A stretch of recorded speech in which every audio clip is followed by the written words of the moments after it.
city was clean. To clean, Control Freak had successfully weaponized paranoia, plunging the metropolis into an era of mandatory hygiene that bordered on mass hysteria. Citizens marched in militaristic single-file lines, maintaining a rigid-to-meter separation, communicating solely through heavily sterilized, crackling megaphones. Every visible surface glistened with the residue of industrial-strength sanitizer, reflecting the oppressive, monochrome sky. She hovered serenely above the pristine streets, radiating smug satisfaction as her powers declared that the urban sprawl was finally, perfectly in order, but absolute order often breeds absolute neurosis in those least equipped to handle the pressure.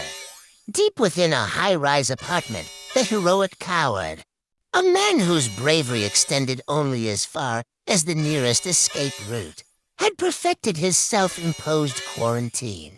He had gone beyond simple masks and gloves.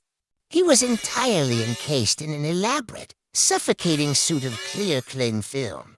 Every chair, every utensil, every wall was hermetically sealed against the hypothetical germs lurking in the air.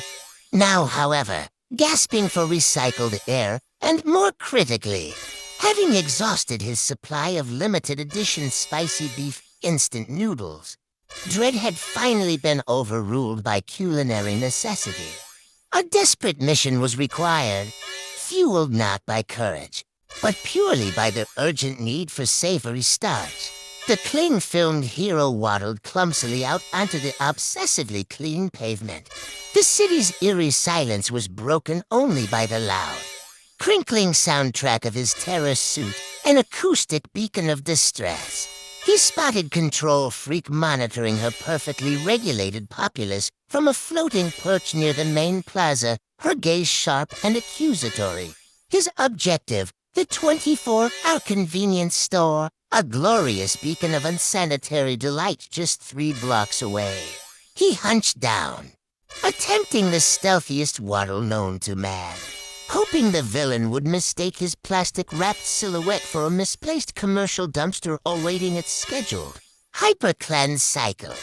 Nature, however, loads a vacuum, especially a sanitized one, just as he cleared a stack of mandatory disinfectant wipes.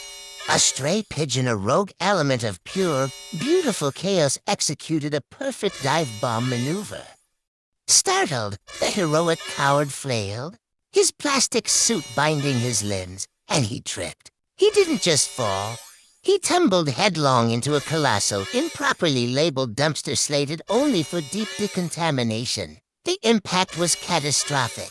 A tidal wave of municipal refuse rotting perishables, 3-day-old dirty diapers, and various unknown, highly viscous liquids erupted skyward. This unadulterated filth launched directly toward Control Freak's floating perch, completely engulfing her in a steaming, stinking cloud of pure, chaotic reality. The sheer physical impossibility of the filth was too much for her fragile grip on order.